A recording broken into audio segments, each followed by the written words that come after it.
আমার নতুন বিবাহ হয়েছে, কিন্তু আমার স্বামী বিদেশে থাকেন। আমি সবসময় তার কথা ভেবে অস্থির থাকতাম, আর এই অস্থিরতার জন্য রাতে ঘুমও আসতো না। একদিন বিশেষভাবে মনটা খুবই অশান্ত হয়ে উঠল, তাই আমার স্বামীর ফোন নম্বরে আমার কিছু ছবি পাঠিয়ে দিলাম।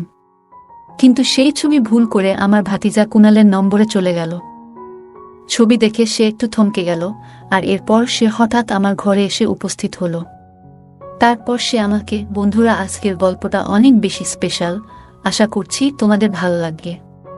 গল্পগুলো ভালো লাগলে ভিডিওটি লাইক, শেয়ার এবং চ্যানেলটি সাবস্ক্রাইব করো প্লিজ। রাতে আমার মন আরও অস্থির হয়ে উঠল, তাই আমি আমার স্বামী রাহুলকে ফোন করে জিজ্ঞেস করলাম, কবে আসবে তুমি, কারণ সে অনেক দিন ধরে বিদেশে রয়েছে।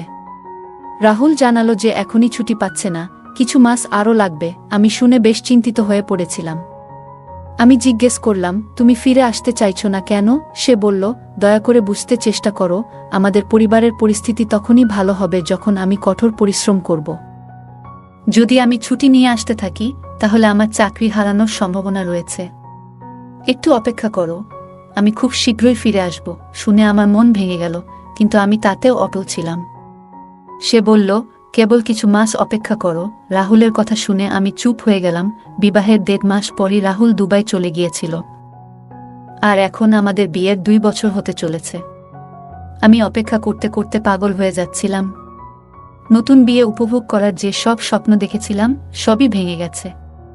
আমি কত স্বপ্ন দেখেছিলাম যে আমি আমার স্বামীর সঙ্গে বিভিন্ন স্থানে ঘুরব, আমরা একে অপরের সঙ্গে প্রেমের কথা বলবো, আর প্রতিরাতে রাহুলের বাহুডলে কাটাবো। কিন্তু সব স্বপ্ন কাচের মতো ভেঙে চুরমার হয়ে গেছে। রাহুলও তার হতাশার কথা বলতো, সবসময় বলতো যে সে আর থাকতে পারছে না এবং খুব শীঘ্রই বাড়ি ফিরে আসবে। তখন আমার মনে আশা জেগে উঠত যে খুব শীঘ্রই রাহুল ফিরে আসবে। কিন্তু অপেক্ষা করতে করতে 2 বছর পার হয়ে গেল এবং রাহুল এখনো ফিরে আসেনি। সে প্রতিবার নতুন নতুন অজুহাত দেখাতে লাগলো। সে আমাকে সান্ত্বনা দিতে চেষ্টা করত, বলতো, পূজা, বুঝতে চেষ্টা করো। তোমার থেকে এবং পরিবারের সবার থেকে দূরে থাকা আমার জন্য সহজ নয়, কিন্তু যারা বিদেশে থাকে তাদের জন্য আয় রোজগার করাটা সহজ কাজ নয়। যদি ছুটি না পাই, তাহলে কিভাবে আসব? বিয়ের পর থেকেই রাহুলের থেকে দূরে থাকছি। কঠিন হলেও নিজেকে বুঝিয়ে সময় কাটাচ্ছিলাম।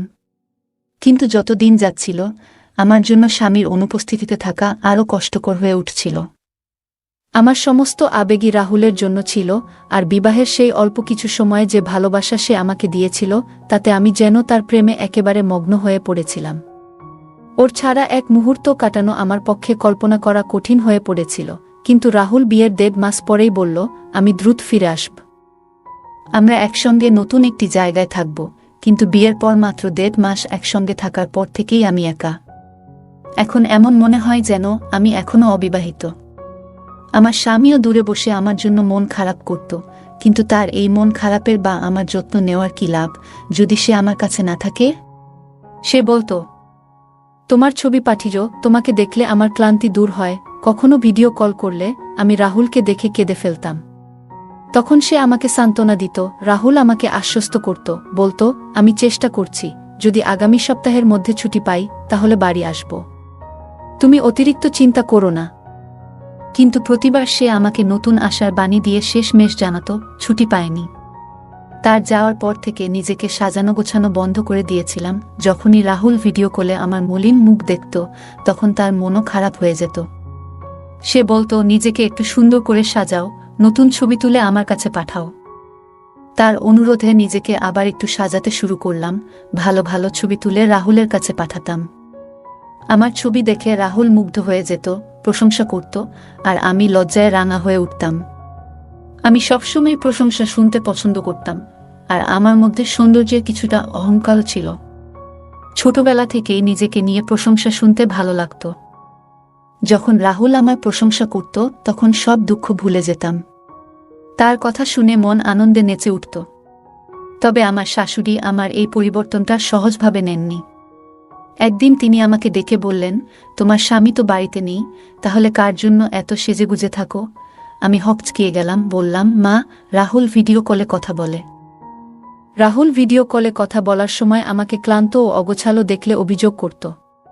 তাই তার কথামতো নিজেকে একটু সজ্জিত রাখতাম। আমার শাশুড়ি ছিলেন খুবই পুরনো চিন্তাধারার মানুষ, আর রাহুলের আমাকে এভাবে ভালোবাসা প্রকাশ করাটা তার পছন্দ ছিল না। তিনি কপালে ভাঁজ ফেলে বললেন, রাহুল দিনে একবার ভিডিও কলে কথা বলে, কিন্তু তুমি সারাদিনই এত সেজেগুজে ঘুরে বেড়াও কেন? বাড়িতে তোমার ভাতিজা তরুণ কুনাল আছে, এভাবে চলাফেরা করলে তার নজর তোমার দিকে পড়তে পারে। একটু খেয়াল রেখো। আমি চুপ করে গেলাম। আমার ভাতিজা কুনালের এখনো বিয়ে হয়নি, আর শাশুড়ি একবার বলেছিলেন যে সে নারীদের নিয়ে নেতিবাচক ধারণা পোষণ করে। তার একবার বিয়ের কথা পাকা হলেও সে নিজেই সেই সম্পর্ক ভেঙে দিয়েছিল। শুনে একটু অবাক হয়েছিলাম, কিন্তু তেমন গুরুত্ব দিইনি। শাশুড়ির নিয়মের কারণে দিন দিন আমার মন খারাপ হতে লাগল। যখনই রাহুলের ফোন আসত, আমি কাঁদতাম আর বলতাম, তোমার মা এখন আমার সাজগোজের উপরও নিয়ন্ত্রণ চাপিয়ে দিয়েছেন। রাহুল আমাকে শান্ত করার চেষ্টা করত, বলতো, এ নিয়ে ভাবো না, মা যা বলছেন ঠিকই বলছেন। তুমি আমার স্ত্রী, আমার উপস্থিতিতে সাজগোজ করলে ভালো লাগে। বাড়িতে আমার ছোট ভাতিজা রয়েছে, তাই এই বিষয়ে একটু খেয়াল রাখলে ভালো হয়। তুমি তো জানি সে এখানে থেকেই বড় হয়েছে। রাহুলের কথাগুলো শুনে আমার মন খারাপ হয়েছিল। এমন মনে হলো যেন সেও আমার উপর পুরোপুরি ভরসা করতে পারছে না। আমি ছিলাম একজন সুন্দরী মেয়ে, সাজলে আরও সুন্দর লাগত। সত্যি বলতে আমার কুনাল মাঝে মাঝে আমাকে নজরে রাখত, আর আমার শাশুড়িরও একটা ভয় ছিল যাতে স্বামীর অনুপস্থিতিতে আমি কোনো ভুল পথে না যাই। কারণ আমি ছিলাম এক তরুণী, নতুন বিবাহিতা। বিয়ের পর স্বামীর সঙ্গ পাওয়াটা একজন মেয়ের স্বাভাবিক চাহিদা। কিন্তু যখন স্বামী সেই চাহিদা পূরণ করতে না পারে, তখন অনেক সময় মনে নানা রকমের ভাবনা আসতে পারে। সম্ভবত এ কারণেই আমার শাশুড়ির মনে এমন ভয় কাজ করছিল। বিয়ের পর নিজেকে গুছিয়ে রাখতাম, তবে এখন শাশুড়ি আপত্তি জানাতেন। স্বামীকে জানালে সেও বলতো, মা ঠিকই বলেছেন। আমি রাহুলকে বোঝাতাম যে আমাকে অন্তত নিজের মতো করে সাজগোজ করতে দিক, যাতে আমি প্রাণ খুলে জীবনটা উপভোগ করতে পারি। কিন্তু রাহুলও এতে রাজি হতো না। আমি যেন নিজের মধ্যে বয়সের ভার অনুভব করতে শুরু করলাম। মনে হতে লাগলো শাশুড়ি অয়থাই আমার উপর এত নিয়ন্ত্রণ আরোপ করছেন, বিশেষত যখন আমার কুনালের এমন কিছুতেই আগ্রহ নেই। আমার ভাতিজা কুনাল একবার বিবাহ হলেও বিয়ের আগেই সেই সম্পর্ক ভেঙে দিয়েছিল। শাশুড়ি বলেছিলেন মেয়েটি ছিল খুবই সুন্দরী, কিন্তু আমার কুনাল কেন জানি না তার সঙ্গে সম্পর্ক চালিয়ে যেতে পারেনি। সে ছিল শান্ত স্বভাবের, নিজের মতো থাকত। প্রতিদিন সকালে বাড়ি থেকে বের হতো আর রাতে ফিরে নিজের ঘরেই থাকত। প্রয়োজন ছাড়া তেমন কথা বলতো না, ঘর থেকে বের হয়ে সময়ও কাটাত না। এখন আমারও মনে হতে লাগলো হয়তো ওর কোনো ব্যক্তিগত শারীরিক সীমাবদ্ধতা রয়েছে, যার জন্য সে আর বিয়ে করার চেষ্টা করেনি। হয়তো এটাই ভালো, যাতে আরেকটি মেয়ের জীবন ক্ষতিগ্রস্ত না হয়। আমি কিছুতেই পরিস্থিতি মেনে নিতে পারছিলাম না। বারবার রাহুলকে ফিরে আসতে অনুরোধ করতাম। রাহুল বিদেশে কঠোর পরিশ্রম করছিল, আর আমি এখানে দুশ্চিন্তায় ভুগতাম। কষ্টে বলতাম, রাহুল এবার ফিরে আসো, আমার ধৈর্য ফুরিয়ে আসছে। রাহুল বলতো, আর একটু ধৈর্য ধরো, টাকা জমাচ্ছি যাতে ফিরে এসে আমাদের কোনো অসুবিধা না হয়। শাশুড়ির মানা করার পর সাজগোজ বন্ধ করেছিলাম, কিন্তু রাতে রাহুলের কথা মনে পড়ত। বিছানায় শুয়ে তার বাহুতে ঘুমানোর আকাঙ্ক্ষা জাগত। অতিরিক্ত কষ্ট পেলে স্নানে যেতাম, নিজের ছবি তুলতাম এবং নিজেকে দেখে ভালো লাগত। এভাবে চলতে চলতে আমি কখন যে ভেতরে ভেতরে দুর্বল হয়ে পড়েছি তা নিজেই বুঝিনি। এখন বেশিরভাগ সময় একা থাকলে নিজেকে ব্যস্ত রাখার জন্য নানাভাবে ছবি তুলতাম। আস্তে আস্তে এই অভ্যাসটা এমন পর্যায়ে পৌঁছে গিয়েছিল যে আমার পক্ষে এটি নিয়ন্ত্রণ করা কঠিন হয়ে পড়ছিল। একদিন আবেগের মুহূর্তে এমন কিছু করে ফেললাম যা সাধারণত কেউ সহজে করেন না। মনে হচ্ছিল রাহুল আমার সৌন্দর্যকে মুগ্ধ হয়ে দেখুক, এই আকাঙ্ক্ষাই আমাকে বিচলিত করছিল। নিজের সিদ্ধান্তগুলো নিয়ে ভাবার সময় পাইনি, আর এই ছোট্ট পদক্ষেপেই আমার জীবনে বড় পরিবর্তন আসতে শুরু করল। আমার শাশুড়ি সবসময় আমার দিকে কৌতূহলভরা নজরে তাকিয়ে থাকতেন। বেশিরভাগ সময় আমি নিজ ঘরে কিংবা একা থাকলে তার চোখে কিছুটা সন্দেহ ফুটে উঠত। মাঝে মাঝে তিনি কিছু প্রশ্ন করতেন, আর মুখের অভিব্যক্তিতে যেন মনের ভাব প্রকাশ পেত। একদিন হঠাৎ আমার মোবাইল নষ্ট হয়ে গেল, আর আমি খুবই চিন্তায় পড়ে গেলাম। ছবি তোলার যে নতুন শখ আমার মধ্যে জন্মেছিল সেটা যেন আমার নিত্যদিনের সঙ্গী হয়ে গিয়েছিল। মোবাইল ঠিক করানোর জন্য দোকানে দিতে হতো, আর তাতে আমার কিছু ব্যক্তিগত ছবি ছিল। যদি কেউ দেখে ফেলত তাহলে বড় বিপদে পড়তে হতো। রাহুল একদিন শাশুড়ির ফোনে কল করেছিল, আর সেই সুযোগে আমি মোবাইল নষ্ট হয়ে যাওয়ার বিষয়টা জানালাম। রাহুল বলল, কোনো চিন্তা করো না, তোমার মোবাইলটা কুণালকে দিয়ে দাও, সে তো তার বন্ধুর দোকান থেকে ঠিক করিয়ে আনতে পারবে। তার কথায় আমি একটু স্বস্তি পেলাম, কারণ আমার কুণাল এমন কেউ ছিল না যে আমার ব্যক্তিগত ব্যাপারে ঢু মারবে। সকালে আমি মোবাইলটা কুণালকে দিলাম, আর বিকেলে সে সেটা ঠিক করিয়ে নিয়ে এলো। যখন মোবাইল আনতে তার ঘরে গেলাম, তখন শাশুড়ি আমাকে তার ঘর থেকে বেরোতে দেখে ফেললেন। তারপরই আমাকে ডেকে প্রশ্ন করলেন, কেন আমি কুণালের ঘরে গিয়েছিলাম। আমি ব্যাখ্যা করলাম, মা, আমার মোবাইল নষ্ট হয়েছিল, সেটাই ঠিক করানোর জন্য তাকে দিয়েছিলাম। কিন্তু আমার কথায় তিনি সন্তুষ্ট হলেন না। এরপর তিনি এমন কথা বললেন যা আমাকে চিন্তায় ফেলে দিল। তিনি বললেন, তুমি যেন অদ্ভুত সব কাজ করছো আজকাল। কখনো সাজুগুজু করে বাইরে চলে আসছো, আবার কখনো নিজের ঘরে দরজা বন্ধ করে রাখছো, আর বাথরুমে ঢুকলে অনেক দেরি করো। আমি বেশিরভাগ সময় বাথরুমে কাটালে শাশুড়ি খেয়াল করতেন এবং আমাকে নিয়ে নানা মন্তব্য করতেন। আমি অবাক হয়ে তার দিকে তাকিয়ে ভাবতাম, কেন তিনি এত ছোটখাটো ব্যাপারেও আমার উপর নজর রাখছেন। মনে মনে চিন্তা করতাম, তার আসল সমস্যা কি। আমার কোনো কাজই যেন তার কাছে সহ্য হয় না। তবে সত্যি বলতে তিনি জীবন সম্পর্কে অনেক কিছু জানতেন এবং অভিজ্ঞতা সম্পন্ন একজন ছিলেন। তিনি বুঝতে পারছিলেন যে আমার মধ্যে পরিবর্তন আসছে এবং হয়তো ভাবছিলেন আমি আমার স্বামীর অনুপস্থিতিতে যেন বিভ্রান্ত হয়ে না যাই। এরপর আমি তার কথাগুলো পাত্তা না দেওয়া শুরু করলাম। প্রতিদিন রাতে শাশুড়ি ঘুমানোর আগে এক গ্লাস দুধ পান করতেন। একদিন তাকে দুধ দিতে তার ঘরের দিকে যাচ্ছিলাম। দরজার কাছে পৌঁছে হঠাৎ ভেতরে কথা শোনা গেল এবং অবাক হয়ে শুনলাম যে আমার নামও আলোচনা হচ্ছিল। আমি চুপ করে দরজার বাইরে দাঁড়িয়ে থাকলাম।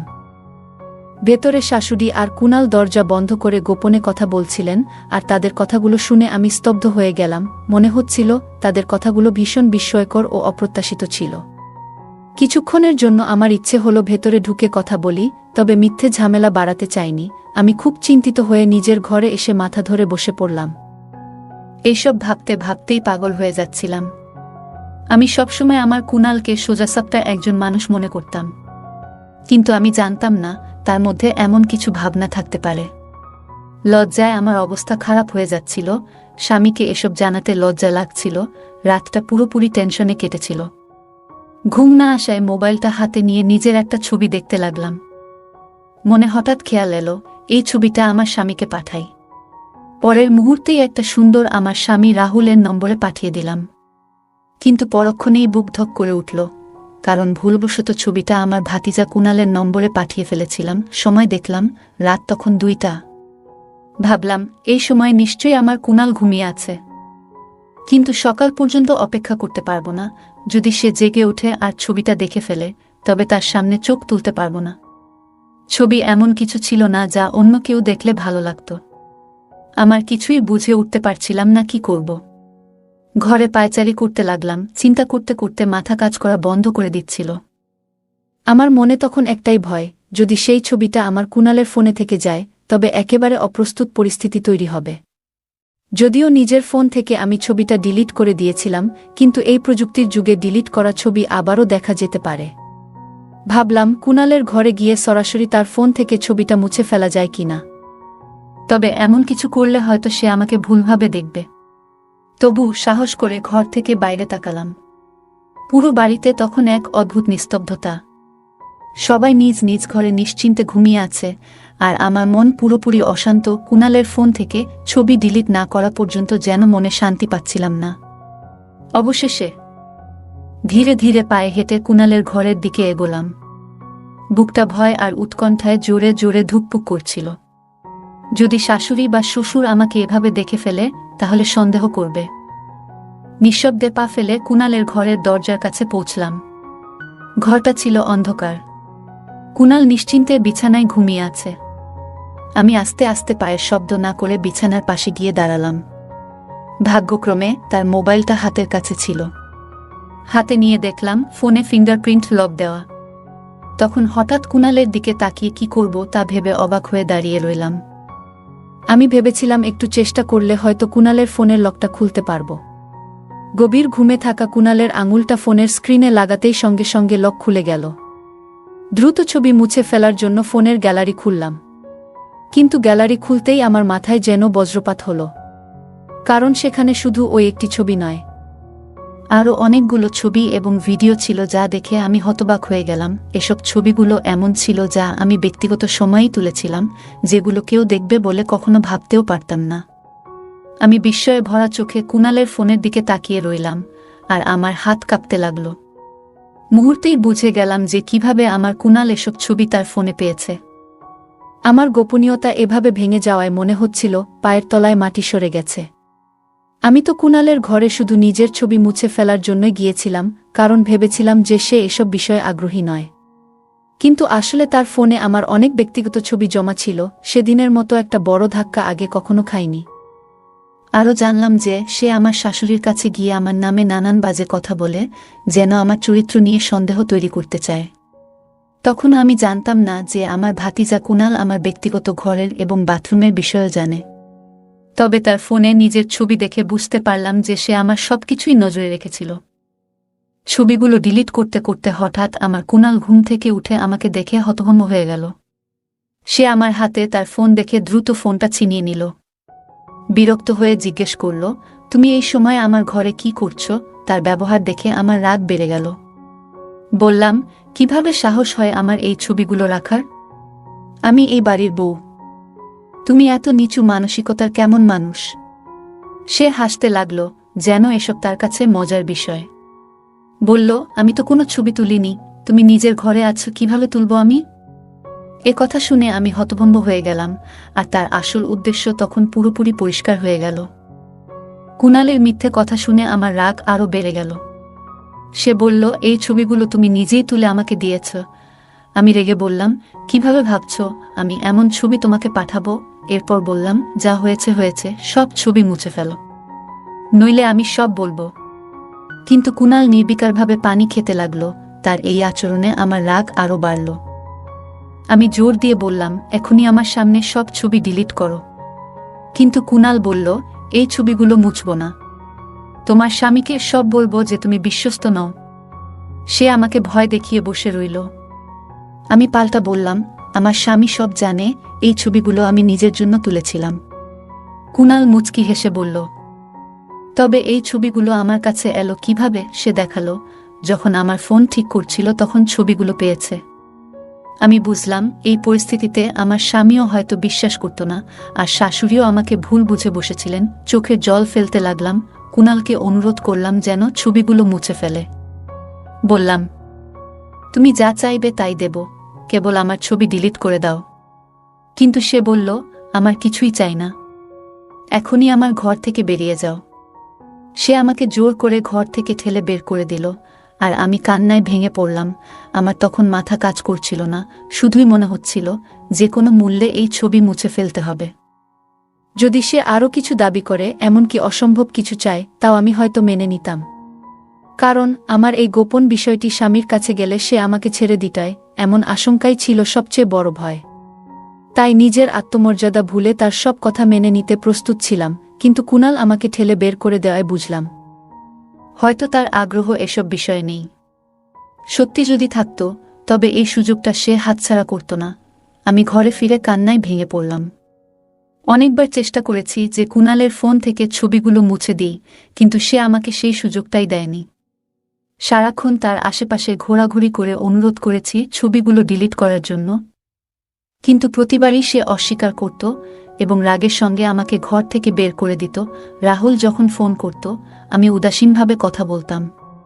সে বারবার জানতে চাইত, তোমার কি হয়েছে, কিন্তু এসব কিভাবে তাকে বলতাম।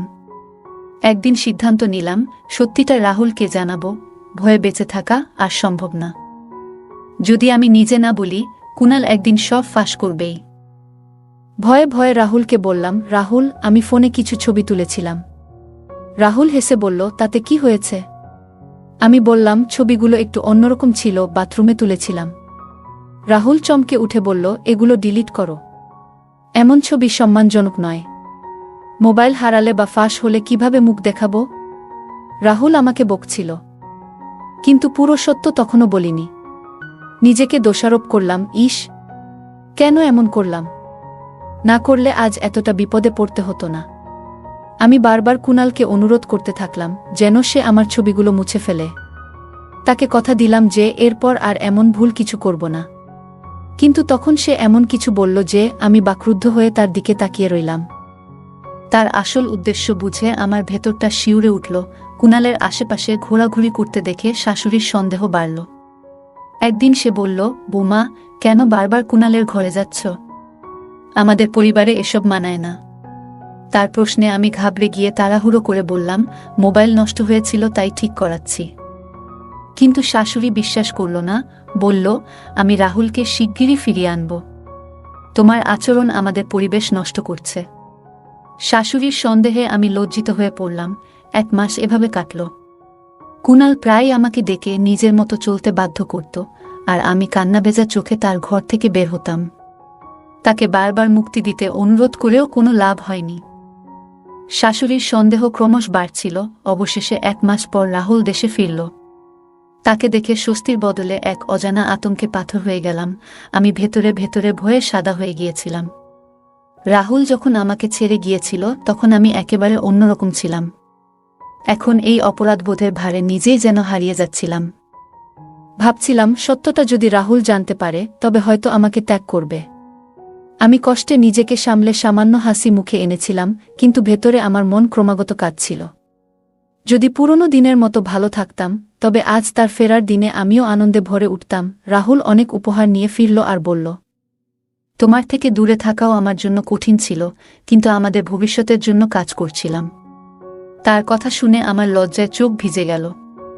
রাহুল অবাক হয়ে বলল, কাঁদছ কেন? আমি বললাম, এগুলো আনন্দের কান্না। রাহুলের ফেরার পরও ভেতরে অপরাধবোধ তাড়িয়ে বেড়াচ্ছিল। একা পেলে কুণালকে মিনতি করতাম, আমাকে ছেড়ে দাও, আমার ভুল হয়েছে, আমি অনুতপ্ত। কিন্তু কুণাল নিষ্ঠুরভাবে বলল, ঠিক সময় মতো সব রাহুলকে চাচাকে বলবো। যদি ক্ষমা করে তাহলে দূরে সরে যাব, কিন্তু না হলে কখনো ক্ষমা করতাম না। তার এই কথায় আমি ভেঙে পড়লাম।